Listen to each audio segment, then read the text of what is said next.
Bonjour, bienvenue sur Entre-Relistes. On est à Octogone 2026. Je suis avec Johan sur le stand de Macaca. On va parler de Trouilleville, mais pas juste de Trouilleville, le jeu de rôle. Il y a d'autres choses, on va voir ça ensemble. Comment tu vas? Bonjour, ça va bien, merci. T'es Heureux d'être là. Ouais. Content de ce nouvel Octogone, nouvelle version? On découvre, donc on va voir ça, mais c'est plutôt chouette. Moi, ça commence doucement. On est le premier jour pour ceux qui nous regardent, donc en haut ça reste calme. Demain, ça risque d'être autre chose. Trouilleville, parle-moi un petit peu de Trouilleville. C'est-à-dire que certains, vous ne connaissez peut-être pas. Trouilleville, c'est un jeu de rôle pour enfants. Oui, voilà. Enfants et famille, quoi. Oui, c'est familial. Et où on va jouer des petits monstres. Voilà, donc dans un univers fantastique, on va incarner des sorcières, des vampires, des loups-garous, et toutes sortes de monstres. Oui, des mandragores, des ghouls, enfin il y a un peu de tout. Pour tous les goûts, ouais. C'est génial, avec un style qui est quand même magnifique. On va pouvoir en plus voir un petit peu les croquis que tu as sur le jeu. Qu'est-ce que tu peux nous dire? Les nouveautés qu'il y a eu là dernièrement sur Trouilleville, c'est le 4e qui est sorti, donc en gros l'anneau de la Dryade, dans un format différent. Oui. Pourquoi ce choix? Tout simplement parce que c'est un livre qui est différent. C'est une aventure. Et l'idée, c'était de proposer de grandes illustrations à l'horizontale, un peu comme un écran de jeu qu'on va pouvoir montrer aux joueurs. Une belle illustration, mais les illustrations vont changer au fur et à mesure de l'aventure. Donc pour avoir un visuel à montrer tout simplement aux joueurs, quoi. Voilà. Ok, donc en gros, c'est un livret d'écran, en gros. Ouais, voilà, on peut le voir ça comme ça, avec une aventure, et puis il y a des petits PNJ que tu peux découper à la fin pour illustrer ton histoire. Donc c'était proposer un format un peu différent, puis essayer de nouvelles choses pour Trouilleville. Top, t'es déjà à 4 ouvrages dessus. Ouais. Est-ce qu'il y a des choses prévues prochainement sur Trouilleville? Oui, il y a une bande dessinée, donc là c'est encore un peu différent. Donc là, je travaille sur une BD, je suis dedans, quoi. Donc ça sortira pour 2027, je pense. D'accord. Et donc là, on est sur une BD classique, parce que moi, je viens de la BD au départ. Donc une BD de 80 pages, donc, qui va reprendre certains personnages qu'on a dans Trouilleville, certains pré-tirés, donc là, qui vont vivre une aventure. Et il y aura 16 pages à la fin pour pouvoir jouer l'aventure de la BD dans le jeu de rôle. Voilà. Trop bien. Donc en gros, c'est une bande dessinée. Donc pour ceux qui ne connaissent pas le jeu de rôle et qui finalement vont découvrir peut-être l'univers de Trouilleville, vont entrer dedans. Et en fait, à la fin, petit livret pour te permettre de jouer au jeu de rôle. Voilà, pour ceux qui connaissent déjà Trouilleville et qui veulent quand même jouer à l'aventure. Et trop puis bien. Pour ceux qui se disent tiens, l'univers est sympa. En sachant qu'en plus les règles de Trouilleville sont disponibles gratuitement sur le site de Macaca. Tout à fait. Donc en gros aujourd'hui, 2027 la BD sort, vous achetez la bande dessinée à vos enfants et en gros ils pourront jouer et découvrir le jeu de rôle à la fin. Voilà, c'est ça. On n'a pas précisé l'âge, à peu près à partir de 6 ans? Ouais, c'est ça. Un petit peu, oui, voilà. Et puis voilà, puis après pour plus grand aussi. Trop bien. Je vois que tu nous as sorti tous tes carnets de croquis. Voilà, l'idée c'est de vous montrer un petit peu l'envers du décor, un peu le processus de création, parce qu'on montre toujours les livres finis, mais pas forcément toutes les étapes de travail. Voilà, donc je vous ai amené un petit peu des carnets de... Donc ça c'est les carnets de dessin, des dessins qu'on va pouvoir retrouver dans le livre. Et les points de départ. Voilà, points de départ. Bon là c'est raté, donc j'ai laissé tomber. Voilà. Ouais, mais comme quoi, en gros, dans toute la partie recherche de l'histoire, des personnages ou autres, il y a aussi du déchet, mais en gros, ça fait partie du processus. Tout à fait. Ok. On en parlait tout à l'heure avant interview. Toi, t'es team papier. C'est-à-dire qu'en gros, t'es pas passé sur une tablette qui te permet de faire du calque sur du calque. Non. Moi, j'ai toujours fait papier, toujours travaillé à la plume, voilà, à mes débuts, quoi. Et en fait, j'ai toujours gardé ça parce que le plaisir papier, le plaisir des encres, il est aussi important que le dessin en lui-même, quoi. Donc je reste toujours sur papier. C'est génial. Alors j'allais dire, là tu vois, on vient de regarder un petit carnet. Comment est-ce que dans la partie création, comment est-ce que tu fonctionnes? C'est-à-dire qu'en gros, là on va partir sur la bande dessinée qui finalement est peut-être déjà bien avancé dans le parti processus. Ouais. Mais comment est-ce que tu t'y prends sur allez, je décide d'écrire une histoire. Ouais. Tu as le scénario en tête, tu as peut-être un début, un milieu, une fin. Ouais, en gros c'est ça, c'est-à-dire que j'ai une histoire qui va tourner un peu dans la tête et puis moi l'avantage c'est que vu que je dessine aussi, je vais faire autant d'écrits que de dessins. Enfin, je vais passer un peu de l'un à l'autre. C'est-à-dire, je vais noter mes idées et puis en même temps, je vais aussi dessiner un décor, un personnage. Et le dessin va me faire aussi avancer Ton histoire, dans mon histoire. Tu vois, voilà. Donc en fait, ça permet d'avoir comme ça, d'être assez souple sur sur la création, puis d'avancer par petites touches comme ça. Donc là, on est vraiment sur du storyboard, un peu comme Ouais. dans le cinéma, où en gros, l'idée, c'est d'avoir une impression de la scène. Voilà. Donc, j'ai aucun talent artistique, donc c'est, j'allais dire, la partie rapide, brouillon, grossière tout à fait. du storyboard, pour ensuite arriver Voilà, au pour poser rendu en final. gros, poser un peu le décor, voir un petit peu comment je vais structurer mon image. Et ça, par exemple, c'est le storyboard du livre L'Anneau de la Dryade qu'on a vu tout à l'heure. Donc le 4e tome. Voilà. Et donc Création de PNJ. Voilà, donc la création de personnages, voir un peu à quoi ils vont ressembler. Voilà, donc je dessine le personnage plein de fois, différentes postures, différentes expressions, têtes, différentes coiffures. Voilà, pour voir un peu. Voilà. Puis à un moment donné, je dis ça y est, là, il a une bonne tête. Il est pas mal, donc je vais pouvoir le redessiner. Et les annotations que tu mets sur le côté, c'est quoi, pour te guider pour que je me rappelle des idées que j'ai en fait, sur le moment. Et bon, des fois je vais pas le réutiliser, mais ça me permet de noter tout ça, quoi. Et puis aussi, je me rends compte des fois il y a une sorte de carnet un peu de journal intime, parce que des fois je note un peu l'évolution dans mes recherches, tu vois, et je le note, quoi. Je réfléchis, enfin tu vois, j'écris un peu tout ça, quoi. Les différentes étapes, et puis finalement je change d'idée, donc voilà, ça je note un petit peu. Question un peu personnelle, t'as des enfants? Oui. Ils ont quel âge? Ils ont 14, 10 et 6. Donc je pense que le 6, enfin celui ou celle qui a 6 ans, peut-être, tu vois, pour te donner en mode est-ce que ça plaît, est-ce que ça plaît pas. Oui, pour les persos, ouais. Mais bon, les autres aussi, de toute façon, j'ai commencé, les autres étaient plus petits, donc c'est mes bêta-testeurs, quoi. C'est eux qui ont été les premiers à jouer à Trueville. De toute façon, je l'ai créé pour eux à la base, c'était pas forcément pour faire parce que le mien un livre, quoi. Le mien a 4 ans, donc il est encore un peu jeune, tu vois, je suis en train de lui... À 4 ans, tu vas pouvoir commencer. Je commence. Moi, ma petite, elle avait 4 ans. Et lui, il veut être le méchant, il veut jouer des monstres, il veut jouer des horreurs. Et en fait, je trouve que Trueville a ce côté mignon, tout en ayant le côté on joue des monstres, qui plaît aux petits, et c'est génial. Je veux dire, il n'y a jamais eu, parce que je sais, dans les classes, parfois, ils mettent des liens, des bandes dessinées ou autres, de te rapprocher des écoles pour en gros proposer ton jeu. Je fais je fais des ateliers. Hein. Okay. Déjà, je faisais des ateliers en BD, et maintenant, avec le jeu de rôle, je fais aussi des ateliers jeu de rôle dans les classes. Ça c'est un truc que je fais toujours. Ça, c'est des recherches de couverture, tu vois. Ça, c'est pour un futur. Ouais, mais enfin, ça fait longtemps que je l'ai, celui-là. Gros spoiler. Ouais, ça fait longtemps que je l'ai, mais en fait, disons qu'il y a des choses qui se... il y a des projets qui se mettent entre deux projets, quoi. Genre la BD, tu vois, c'était pas forcément prévu au début, puis finalement, voilà. Mais ouais, donc projet de couverture. Ça sera projet de couverture qu'on retrouve là, tu vois. Hop. Ok. Qui est un peu plus terminé. Ouais. Donc le processus, j'allais dire, tiens, on arrive sur la partie bande dessinée.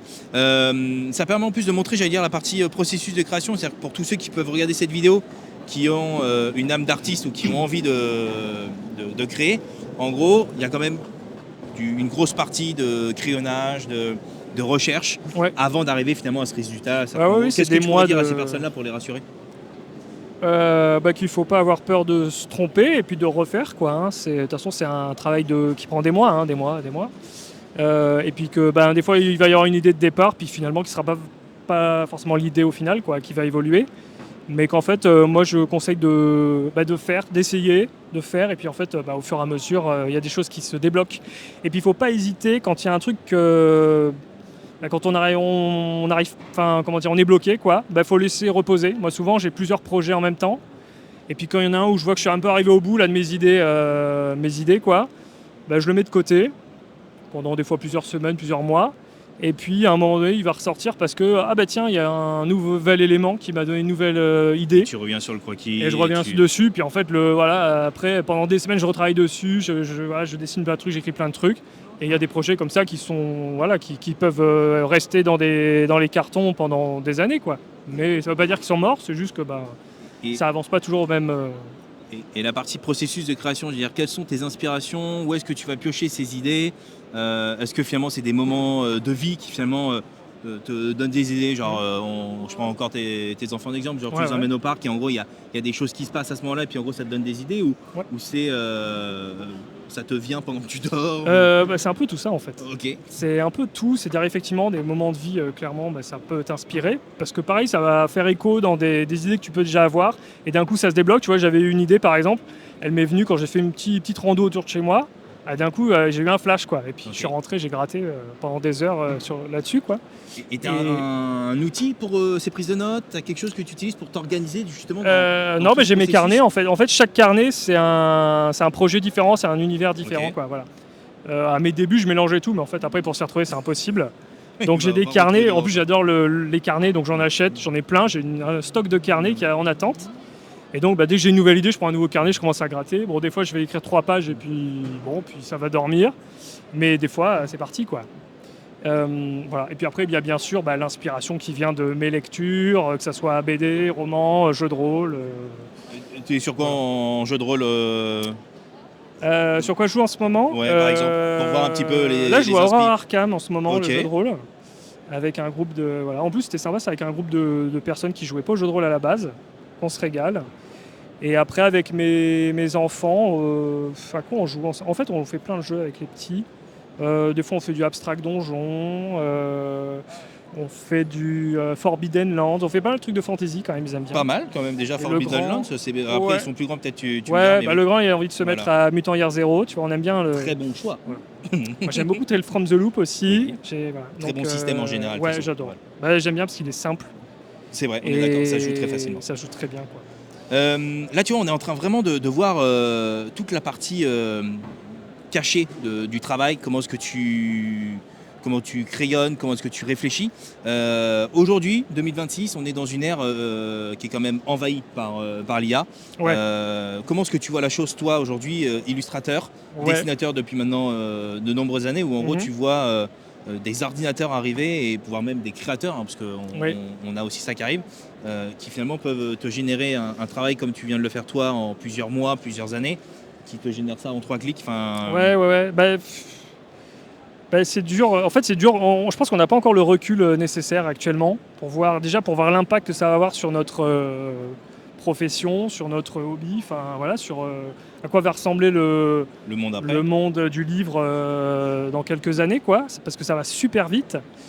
Même si j'ai quand même l'impression que dans le hobby du jeu de rôle, on est, alors je vais pas dire protégé, mais en tout cas il y a une communauté qui est quand même très, on veut du dessin. On veut garder du ça. avec des humains. On veut pas de. Non. De l'IA. Mais dans le jeu de rôle, puis même dans la bande dessinée, hein, moi je viens de la bande dessinée, dans la littérature, il y a effectivement des auteurs, des éditeurs qui se positionnent, qui disent non, quoi. Maintenant je vois dans le 4e de couve des petits logos, pas d'IA, tout ça. Donc effectivement, il y a des gens qui se positionnent. Après, il y a aussi énormément d'auteurs, d'éditeurs qui font tout en IA, tout ça. Donc à voir un peu comment ça va évoluer. Ça va pas être simple, on en parlait tout à l'heure avant l'interview, où en gros ça va de plus en plus vite, où on a du mal à voir l'IA. C'est aussi un côté, j'allais dire, rassurant de voir aussi ton travail au complet, tu vois, sur les croquis, voir comment est-ce que tu as raisonné finalement sur cette partie-là. Il n'y a rien de plus authentique, et je pense que, alors, encore plus je trouve que sur Octone c'est quand même très fort, même s'il y a des créateurs IA, la communauté est quand même très fidèle justement à ce côté humain, parce que finalement on achète certes un jeu, mais on achète aussi un contact avec la personne. Toi, quand on achète un jeu de Trouville, alors même si on s'est rencontrés il y a maintenant 3 ans sur un des octogones qu'on a fait, c'est de se dire en fait on connaît la personne qui l'a dessiné. C'est tout de suite différent c'est un prompt qui a été généré en 3 clics par X ou Y personne qui finalement il y a une âme, il y a un truc. Bien sûr.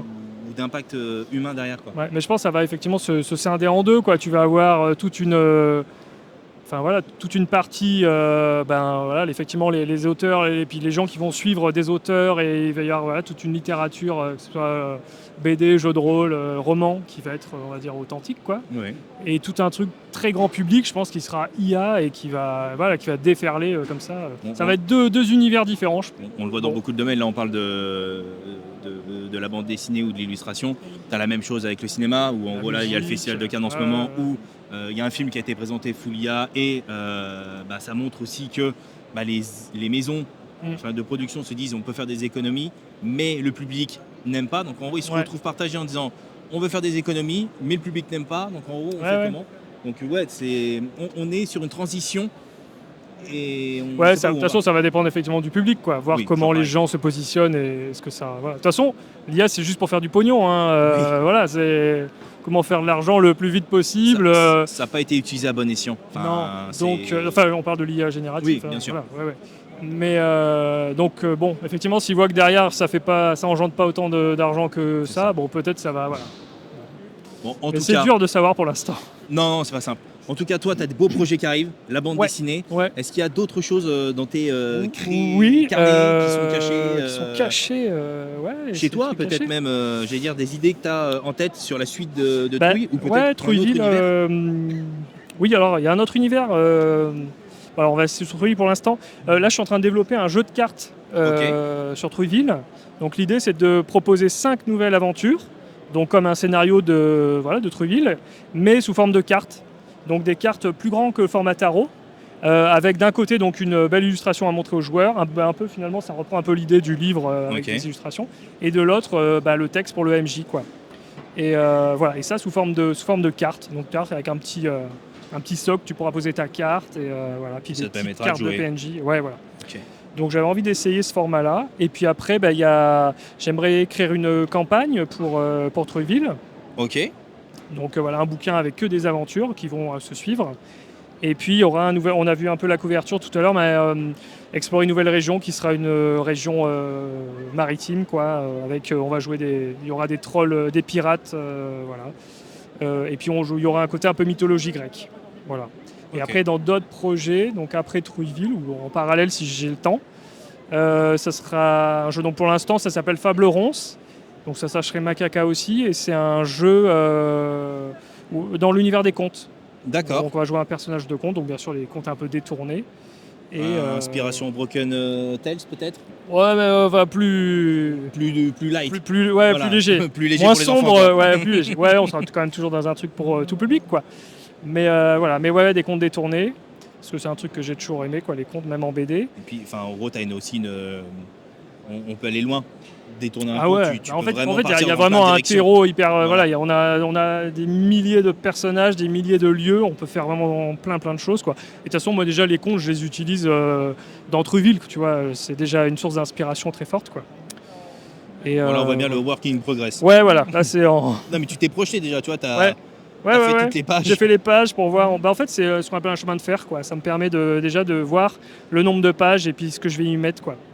Voilà, et là, tu vois, c'est un peu l'idée. T'as fait des études d'illustration ou... J'ai fait les beaux-arts, ouais. Okay. Alors, c'était pas illustration, c'était vraiment art de manière générale. En globalité. Mais bon, ça m'a appris plein de trucs, quoi. Tous ces trucs-là. Ouais. Et tu vois, pour les cartes, je sais pas trop s'il y avait des choses... Ça, c'est la Terre plate. Ouais. En fait, c'est une manière de présenter... Voilà, je suis en train de voir comment présenter des scénarios sous forme de grandes... Tu vois, de grandes illustrations comme ça, un peu découpées, quoi, en vue sur le côté. Oui, en vue latérale. Ouais, okay. Voilà, des petits monstres. Donc on voit bien, tu vois, le chemin que tu as dans ta création pour arriver jusqu'au produit final. Donc c'est assez intéressant. Ça, c'est le jeu de cartes, voilà. Okay. Les contes de Trouilleville. Bon, c'est provisoire, hein, mais voilà un peu l'idée, quoi. Donc là, tu vois, je me dessine, voilà. Mais donc le format de la carte sera un peu comme ça. Et donc, je suis en train de noter les idées, comment, voilà. Et les cartes, tu pourras aussi les assembler pour faire une sorte de petite battle map, quoi. Bon, même s'il n'y a pas vraiment besoin de battle map pour. Non, mais je vois, en gros, ça. Je sais plus sur quel jeu de cartes j'avais vu ça, où en gros, en combinant les cartes, ça. Voilà, ça te fait un décor, en gros, en vue du dessus, quoi. Et puis, tu auras des petites cartes PNJ à montrer aux joueurs. Je vais te poser une question que je t'avais posée au FIGE il y a 3 ans, je crois, lors d'une dédicace. Trouilleville en dessin animé. Ah pourquoi pas, mais il faut que... Ouais. Parce que faut qu'une maison de production vienne... on sait qu'il y a Donjons et Chatons là, qui arrive sur France Télévisions. Alors je sais que ça prend un peu de temps, parce que c'est pas encore arrivé tout de suite. Mais ils bossent je crois que... C'est pour cette année, je crois. Ah ouais, je sais pas. Ils ont annoncé une bande-annonce et je crois que c'est prévu pour cette année. Donc ça va être le ça côté... va être sympa, ça. Après, Donjons et Chatons a aussi le côté double lecture, il y a un côté très enfant, mais il y a aussi des messages un peu matures. Ouais. Moi, je vois le mien de petit garçon ça grandit vite. Et en gros, il est fan de monstres, etc. Et je me dis que Trouilleville en dessin animé, ça pourrait être intéressant. Alors, je sais pas si dans la communauté qui va regarder cette vidéo, il y a un producteur de film d'animation, mais voilà, vous écrivez directement à Johan. Je suis pas contre. Voilà, il est pas contre du tout et ça peut être hyper intéressant. Je pense, enfin, après j'ai que le mien, j'en ai qu'un, mais je pense que ça pourrait plaire. Enfin, c'est les petits garçons ou même les petites filles adorent tout ce qui est univers un peu de monstres. En plus, c'est des monstres mignons, c'est pas des monstres qui font peur. Puis c'est un univers cachés qui sous leur, le lit ou autre. ouais, ça leur parle. C'est des choses qu'on lit quand voilà dans les histoires du soir, Exactement. les albums pour enfants. Enfin voilà, c'est tout C'est ça. ça. On est habitué à tous ces petits monstres, les sorcières, les ogres et compagnie. Oui, c'est vrai, ça fait partie du folklore Ouais. des parents et des enfants. C'était l'idée de départ, proposer ce genre de personnage. Merci beaucoup. Ben, Tu nous as montré ouais, beaucoup de choses. Merci, merci, parce que là, on a vraiment vu ton travail. Ouais. En tout cas, la partie cachée qu'on ne voit pas. C'est ça. Donc, merci beaucoup pour ce partage. On a Avec vu pas mal de plaisir. croquis, il y en a d'autres. Merci beaucoup. J'espère que le salon va être bien pour toi. Ouais. Nous, on n'est qu'à la deuxième vidéo là aujourd'hui, mais on verra demain si on a encore un peu de voix. En tout cas, merci Johan pour Merci cette beaucoup. interview. Avec plaisir. Salut, Au revoir. ciao.